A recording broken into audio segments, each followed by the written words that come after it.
Thank you all so much for being here. Yeah, that's good, actually. That's good. Okay, I'm over. All right, let's get organized here a little bit. Can you get in the back and you get forward? So you guys know, you're next. إنجاز؟ You're next. والله طولش. طيب 5 دقائق Okay. صح؟ عشان الشغل. بعدين. I know it's hard to speak, but sometimes just humanize yourself. أنت ما عندكش ولاد؟ I have 3 children. كلهم. مين؟ أنا when I ask you about yourself, I'm a father. I know it's hard. بس يعني you understand بشوفونا يعني. Just give them your bag. We're not family. The way that most of my residents connect to people from Palestine, يوم بشوفوا الأم بتعيط على طبعا أولادها. طبعا. Thank you so much for Veterans for Peace, Doctors Against Genocide, Musab, I'm going to get it right, Musab of Ataha, and all the human rights advocates for joining us today. As you all know, we're here because the Israeli apartheid regime is starving Gaza, and we need to act now. Using starvation as a weapon of war is a war crime. There is no denying it. The Israeli government is deliberately blocking food, medicine, fuel, and tents from entering Gaza.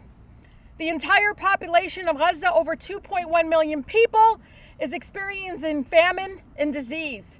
500,000 Palestinians are facing catastrophic levels of starvation.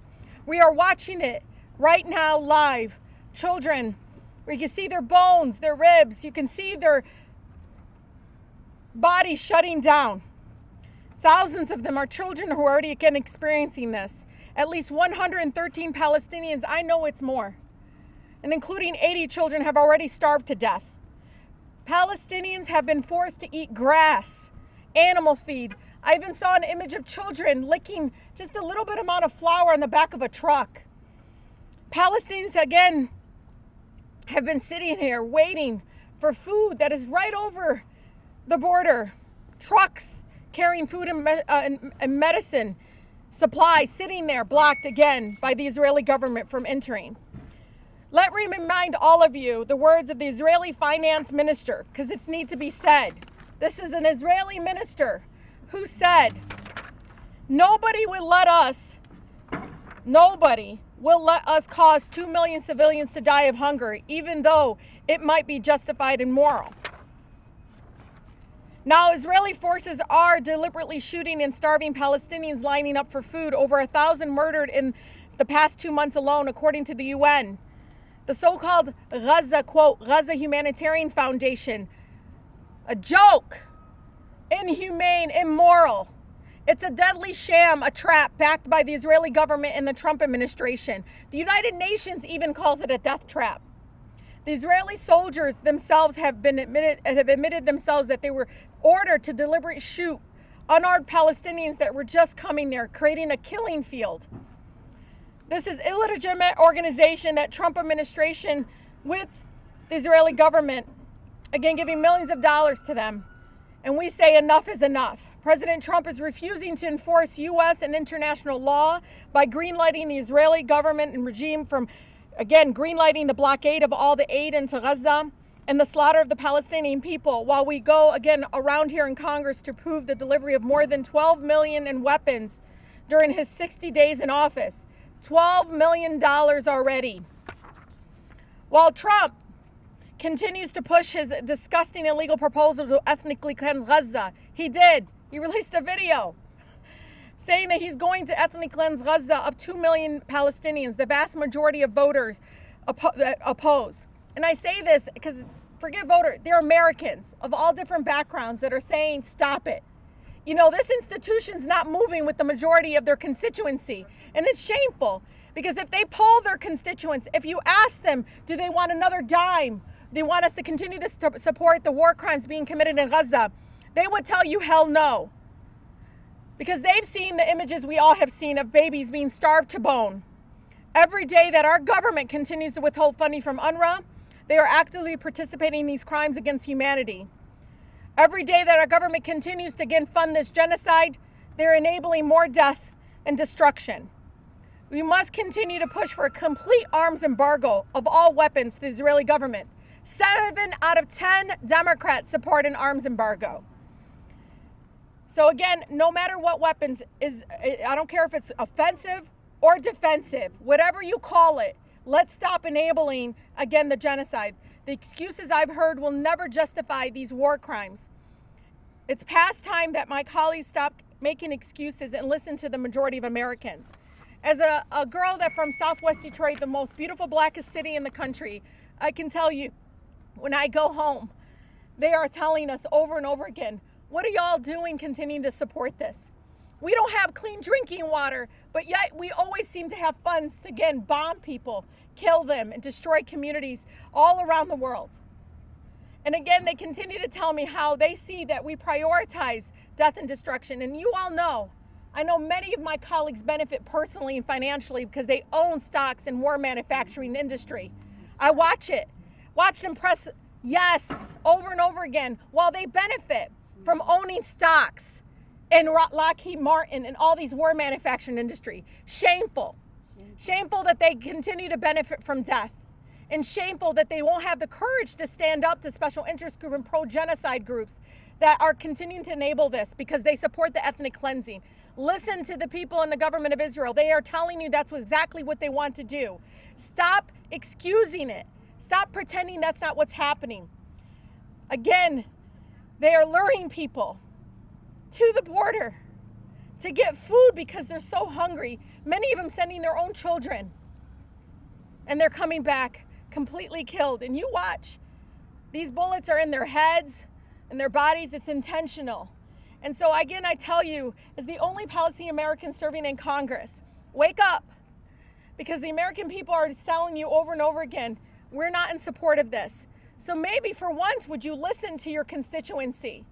Poll them like you poll everything else.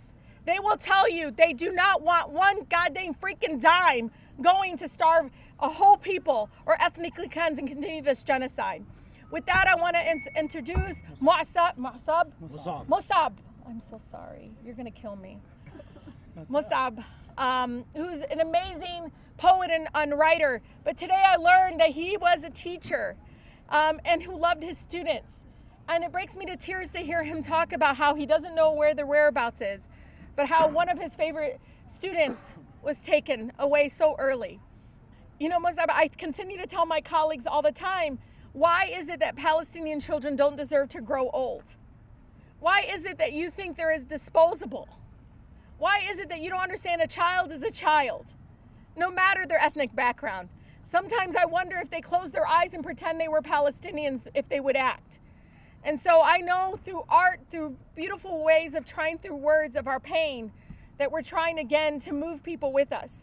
But I know again, our country is moving, even if the institution that's continuing to be broken behind us doesn't move. We're gonna make them move. With that. Thank you.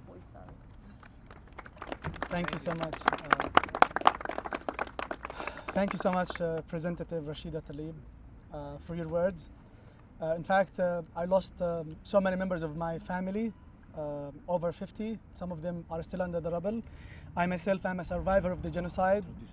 I was abducted by the Israeli forces for 3 days. I'm a father of an American citizen. Okay. I'm a father of an American citizen. We were in Gaza. Our house was bombed on October 28, 2023. And we were lucky because no one was inside the house. We already evacuated it, but we got no calls from anyone, not from the Americans, not from the Israelis, that they would bomb our house. Otherwise, I wouldn't be standing here. I lost so many of my students. Hatem Zanin and Harith Naim are just one of them, two of them. And I came here to talk about some of the latest news that I'm getting from Gaza. I just prepared this yesterday evening before I came here. On Sunday, 4 days ago, on Sunday, my father-in-law went to Beit Lahia with his son and nephew to wait for food arriving through the Zikim Air crossing. Thousands had gathered, desperate for a lifeline. At 8:30 in the morning, an Israeli shell struck the crowd. My brother-in-law and his nephew were among the wounded. They were taken to the hospital, but doctors couldn't operate them until after some hours. When I video called them 2 days ago on Tuesday, I saw someone in the same hospital room with a leg amputated.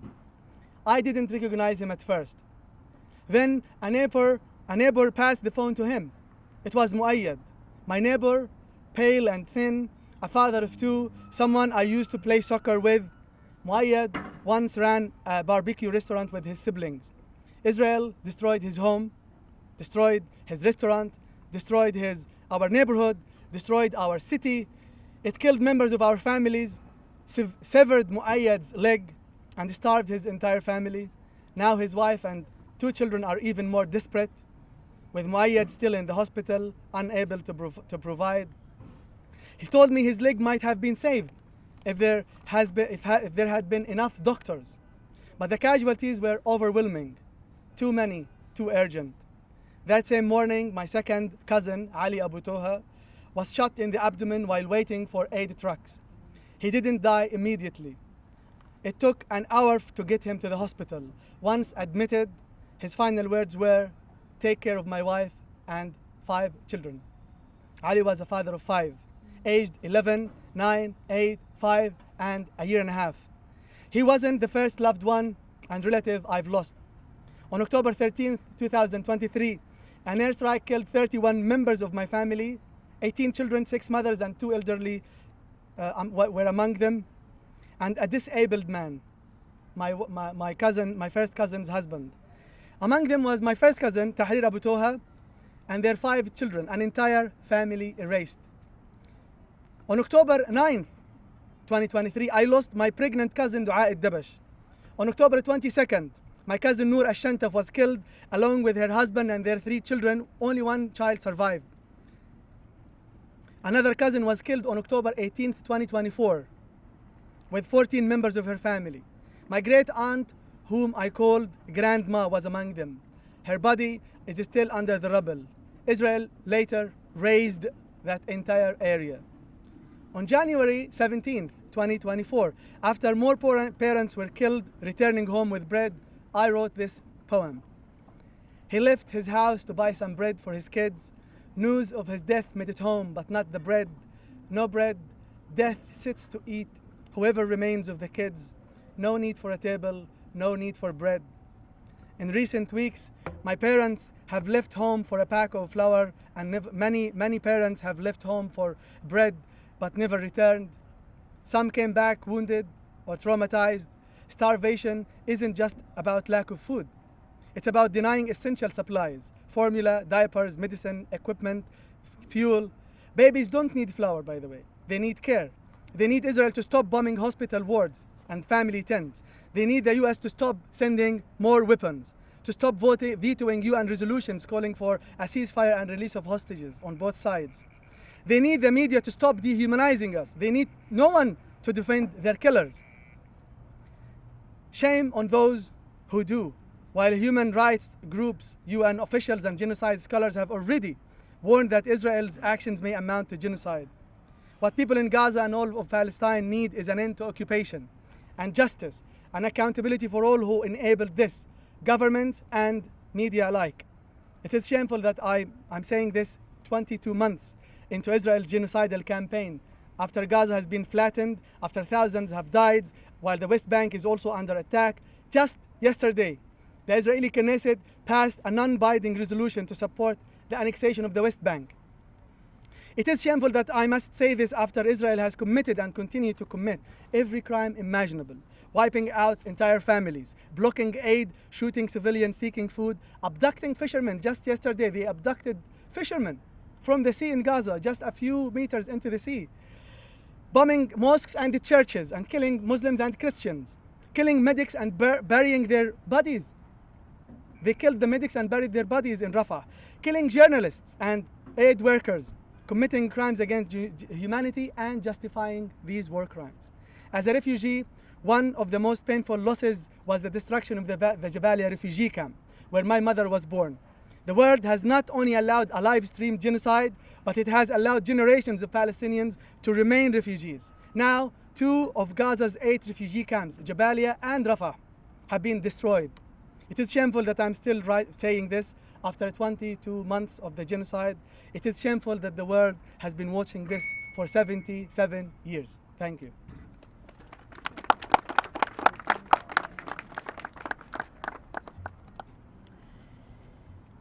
I really pray that God can give me the words so that when the leaders hear them today, their hearts are softened.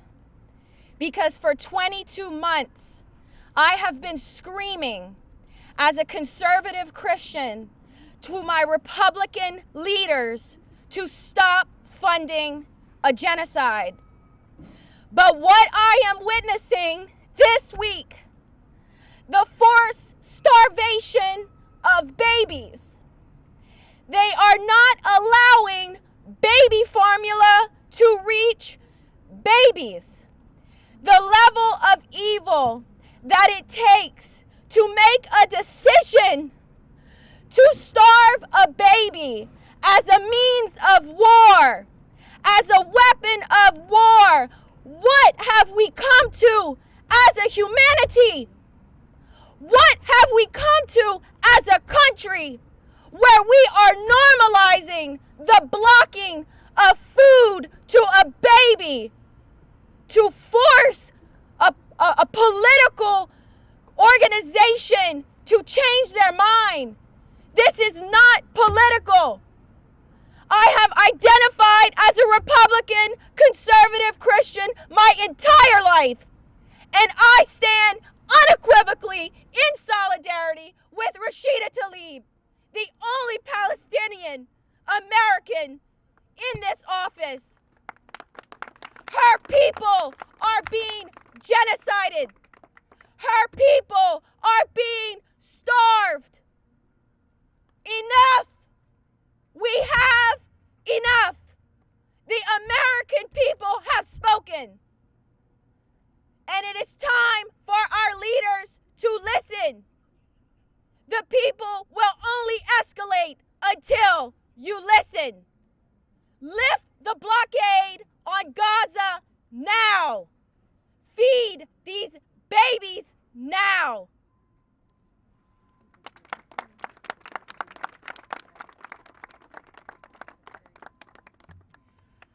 My name is Stacy Gilbert.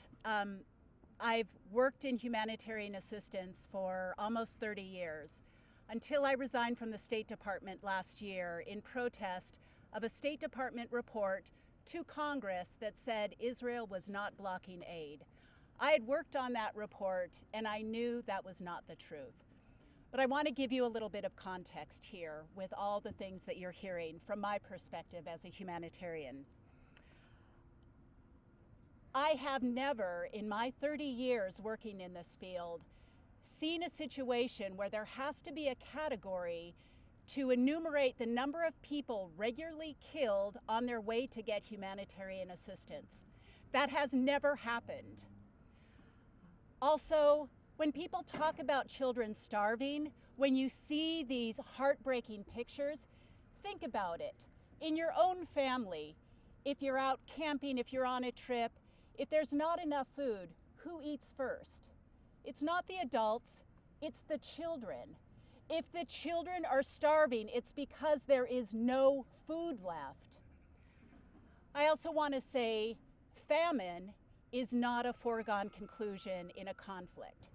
It only happens in modern times when aid is deliberately blocked. Think about that. I am calling on Trump to make a break with this policy that started under Joe Biden, this disastrous policy of unconditional military support for Israel. Make a break with that, with Biden's disastrous policy. I'm calling on my former colleagues at the State Department, DOD, the intelligence community, the National Security Council, to uphold your oath not only to the Constitution, but an unspoken oath to truth. And make sure you are not denying the reports that are coming in from the ground, that you put those in your reporting all the time. Regardless of who may delete it later, put it in. Make sure it is there. And I'm calling on all federal employees who still have a job in this administration. Now is not the time to be comfortable. Now is not the time to fund your retirement account or your children's future college education. You need to put that money into organizations that are on the ground providing assistance to journalists who are on the ground reporting the truth, to advocacy organizations. Now is not the time to be comfortable or complicit or complacent. My mantra through all of this has been, evil wins when good people do nothing. I am calling on every single person to do something every single day to stop this. The tide is turning, I believe that, but it's not turning fast enough for the people who are dead and dying in Gaza. Thank you.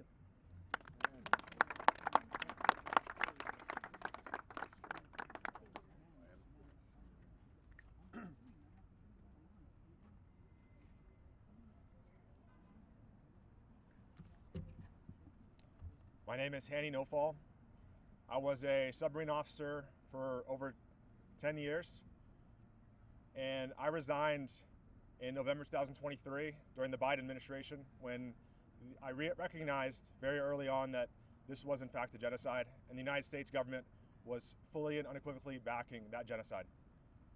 I'm only coming out now because I had to wait until the expiration of my active duty service to be able to speak out, but I'm coming out now to say that I do not support what the U.S. government has been promoting in Gaza for the last 22 months. 250 years ago, at the dawn of this nation, George Washington gave us a warning. In his farewell address, he cautioned us against the insidious wiles of foreign influence and pleaded with future generations to preserve the independence of our political institutions from entangling alliances and passionate attachments abroad. He did not do this out of isolationism or fear, but out of the deep understanding that the strength of the Republic lies not in its might, but in its moral clarity. Not in who it can dominate, but in who it can resist. I speak to you today as someone who wore the uniform of this country for over a decade, who stood the watch aboard a nuclear submarine as an officer, entrusted with one of the most powerful arsenals on Earth. I swore an oath to support and defend the Constitution of the United States against all enemies, foreign and domestic. I took the oath seriously, but I have come to understand that threats to our republic do not always arrive in the form of armies or missiles. Sometimes they arrive as ideologies, quiet, corrosive, and clothed in the language of friendship. And today, the greatest test of our national integrity is not in the South China Sea or the Persian Gulf. It is Gaza. What is unfolding in Gaza is not a conflict. It is not a war between equals. It is a calculated starvation, bombing, and displacement of a captive civilian population executed by the Israeli government and made possible by the full backing of the United States. Let us be honest, without the billions in military aid to end the uninterrupted flow of weapons, the diplomatic shielding at the United Nations, and the bipartisan silence in Congress, this would not be possible. Every party, Republican and Democrat alike, has put loyalty to a foreign government above the lives of Palestinian children, above the conscience of the American people, and above the very values we claim to stand for.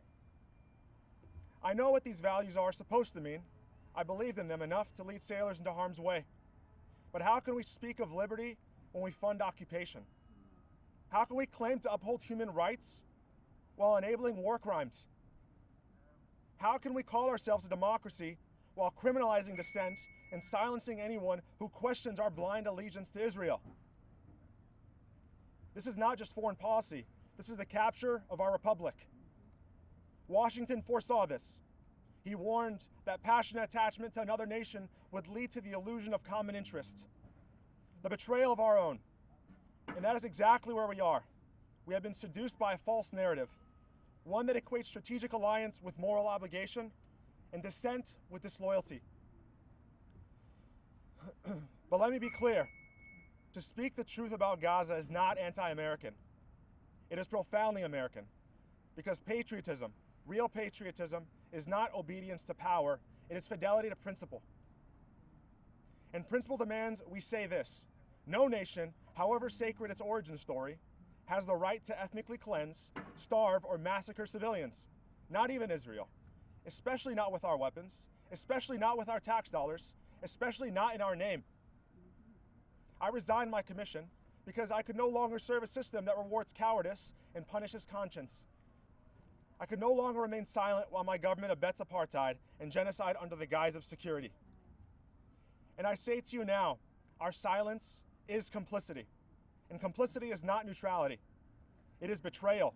Betrayal of our Constitution, betrayal of our humanity, betrayal of the republic Washington fought to build. But it is not too late. The people of this country have always been capable of great moral courage. It was ordinary Americans who ended the Vietnam War, who brought down Jim Crow, who forced the end of South African apartheid. And it'll be us, veterans, teachers, doctors, students, clergy, who end this era of bipartisan complicity and demand a foreign policy rooted not in blind loyalty, but in justice. Because the world is watching, Gaza is watching, humanity is watching. And one day our children will ask what we did when our government became the chief enabler of one of the great moral atrocities of our time. Let us have an answer worthy of them. As Washington said, the preservation of the sacred fire of liberty is finally staked on the experiment entrusted to the hands of the American people. It is time we take that trust back. Thank you.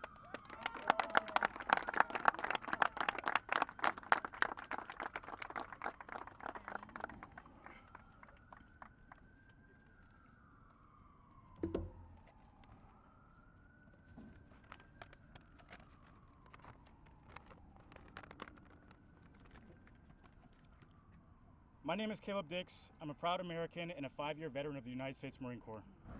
I stand before you today, not as a politician, not as a diplomat, but as a man who has seen firsthand the power and devastation of modern weaponry. I know what these tools of war can do. I know how precise they can be and how deadly they become when they're used with no restraint and no conscience. And what we are witnessing in Gaza is not war, it's a systematic annihilation. Let me be absolutely clear. The state of Israel is conducting not a just war. It is waging a campaign of brutality and cowardly, vengeful war against civilians.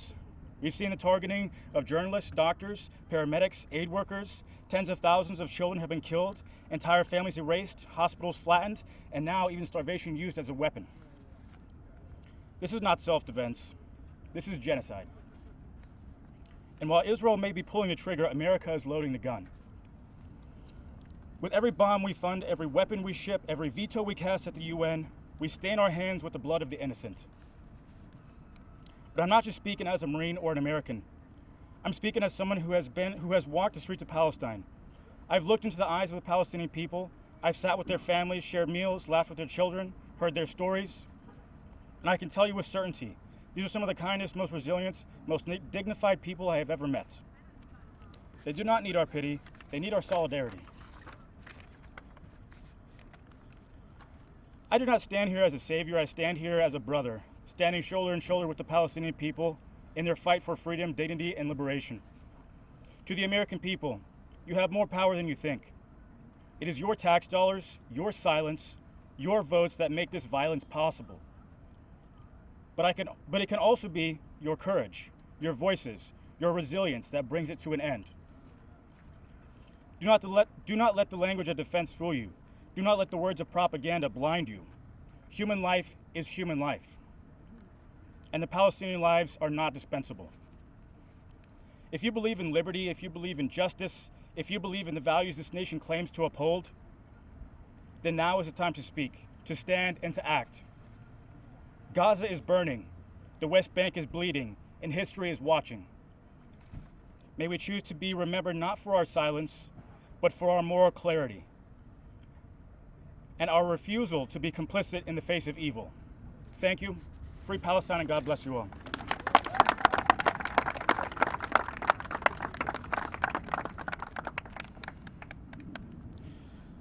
Hello everyone. Assalamu alaikum. Peace be upon you. The peace that the children in Gaza do not have. My name is Dr. Nidal Jabour. I'm a Palestinian American internal medicine doctor from Michigan. I'm a proud constituent of Congresswoman Rashida Tlaib. As your constituent, Congresswoman Rashida Tlaib, we want to congratulate you on your integrity, on your bravery, and on your moral clarity. As your constituents, we are proud of you. And despite all the pain, your district is saying happy birthday, Rashida Tlaib. Thank you, Mus'ab Abu Toha, the amazing poet and writer, the son of Gaza. You are a proof that Gaza will live and shall outlive all the haters, domestic and foreign. I'm here with my colleagues as doctors, healthcare workers, and as witnesses to the worst atrocities in mankind's history. We are here to tell you, without apology, that what is happening in Gaza is a genocide, and that the United States government is helping to fund it with American tax dollars. What we are witnessing in Gaza is not a humanitarian aid. It's not relief. It is a United States funded slaughterhouse. Children are being starved and shot at for trying to get bread. Churches and mosques are bombed. Families are burned alive. No one is spared. Not newborns, not the elderly, not the patients, not the doctors, nor the priests. This is not war. This is an extermination campaign funded, aided, abetted by the United States of America. The so-called Gaza humanitarian aid is not a lifeline. It is a death trap. Children take off their sandals so they can run faster, to dodge the bullets while they are searching for bread. This is not a humanitarian operation. This is a death distribution network funded by the United States and run by the Israeli military and American mercenaries. From the concentration camps of the Holocaust to the killing fields in Cambodia to the concentration zones Israel is building across Gaza, and now to the American-backed death distribution centers, the crime is the same. The genocide is the same. It should have ended 2 years ago, when the signs were clear, when the warnings were loud. And we know this. President Reagan stopped Israel in 1982 with one single phone call. And we know that President Trump can stop it with one single phone call now, unless if he is as weak as Biden was. If you don't stop it today, then you are as sleepy as Joe was. It's your call. And yet our Congress voted on July 18th to send more of our tax dollars to fund more weapons. $500 million more of American tax dollars went to Israel on top of the $3.8 billion that they get for bombs to slaughter children, to mass starve children. President Trump, stop it today. No more negotiations. No more lies. No more giving Netanyahu and Israel time to starve and murder more babies and children. Don't let Netanyahu take you for a ride like he did with Biden. This is not who we are. The Americans are better than this. What we are supporting in Gaza does not make America great again. Shut down the killing zones, flood Gaza with aid, end the genocide, History will remember this point and this moment, what we did and what we failed to do. The world is watching, and history is keeping receipts. In order to honor the true heroes in Gaza in this awful stain on human history, my colleagues here will share accounts from doctors, healthcare workers, and regular Palestinians in Gaza. Some of them are still with us. Some of them have been murdered. Others are being tortured in the Israeli torture camps. They are not numbers. They are human beings with hopes and dreams. And they bleed just like anyone else. Thank you.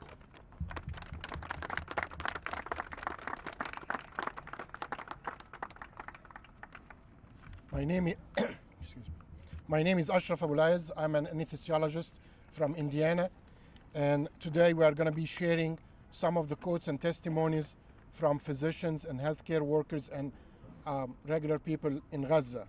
My part is to share Dr. Ali Tahrawi, an ER doctor at Al-Aqsa Hospital in Deir al-Balah, Gaza. He has served his people throughout Israel's ongoing genocide, and he had been doing 24-hour shifts due to devastating staff shortages. Recently, he stated, and I quote, "I have a cold, and in 1 hour, I will have finished the 24-hour shift, heartbroken again. I lost a cardiac patient because he had no medication. Another shot in the head was left to die slowly because we had no ventilators. A child with a shattered skull and exposed brain matter just died in front of me. I also just found a kidney patient collapsing on the bedroom floor. He had a seizure due to brain damage because he has not had dialysis in 3 months. A diabetic man haven't had eaten in 4 days. And when I asked him why, he cried. I gave him fluids and some money to buy flour. I am so sorry for the starving, for the children we couldn't save, for the mothers, for the dead, for the vulnerable. Not a single shift has passed without having me shattered." End of quote.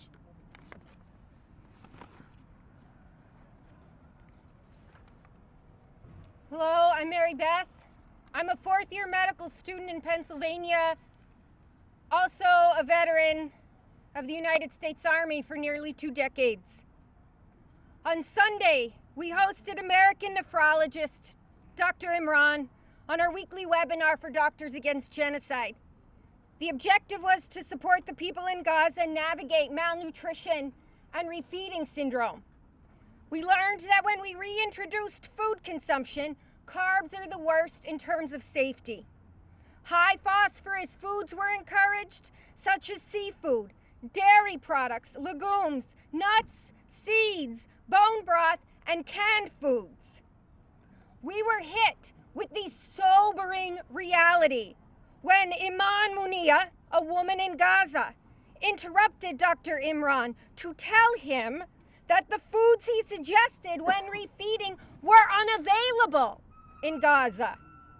I speak on behalf of all my colleagues when I say we collectively felt shame and guilt, even in our attempt to support.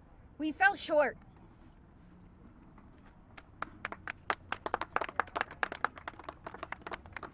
Assalamu alaikum. My name is Imad Abu Arab. I'm a family doctor from Michigan.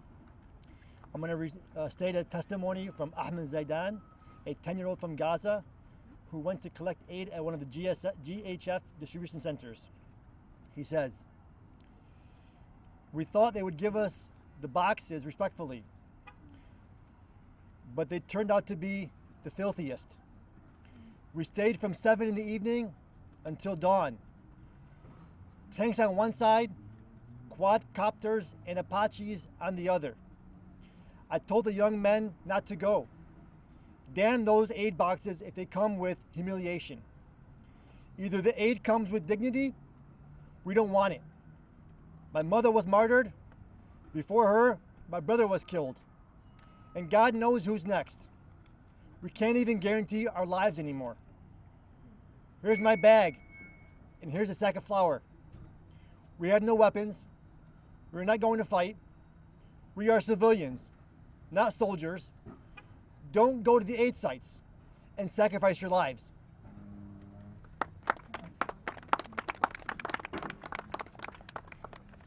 Bismillahirrahmanirrahim. I'm Dr. Quratullah Sayyidah, physician from New York City.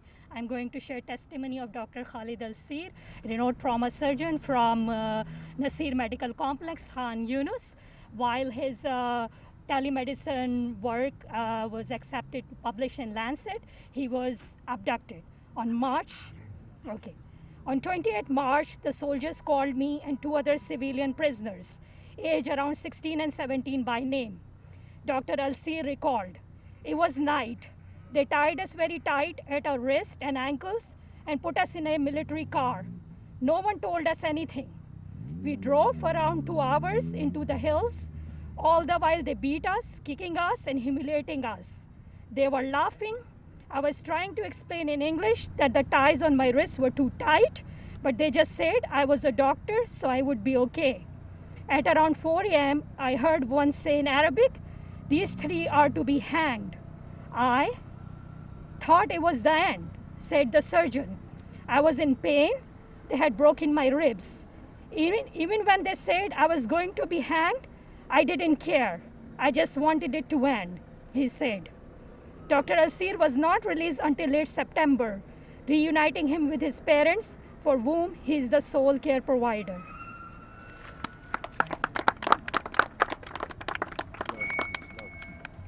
My name is Dr. Roxana Samimi. I'm an infectious disease physician. I will be sharing the account by a Gazan captive regarding Dr. Adnan Al-Bursh. This was an account about his time at the Al-Fur prison area. The head of orthopedics at Gaza's Al-Shifa hospital, Dr. Adnan Al-Bursh, was working at Al-Auda, a hospital in northern Gaza, in December when he and other medics were arrested by the Israeli army for what they said was quote-unquote national security reasons. He was taken to the notorious Ofer prison. A captive at Israel's Ofer prison in the occupied West Bank told Sky News how Israeli forces left Dr. Adnan Al-Bursh, who had previously been severely tortured, to die alone in agonizing pain and naked from the waist down in the prison's yard. He stated, and I quote, in mid-April 2024, Dr. Adnan Al-Bursh arrived at Section 23 in Ofer prison. The prison guards brought Dr. Adnan Al-Bursh into the section in a deplorable state. He had clearly been assaulted with injuries around his body. He was naked in the lower part of his body. The prison guards threw him in the middle of the yard and left him there. Dr. Adnan Al-Bursh was unable to even stand up. One of the prisoners helped him and accompanied him to one of the rooms. A few minutes later, prisoners were heard screaming from the room, and they declared that Dr. Adnan Al-Bursh was dead.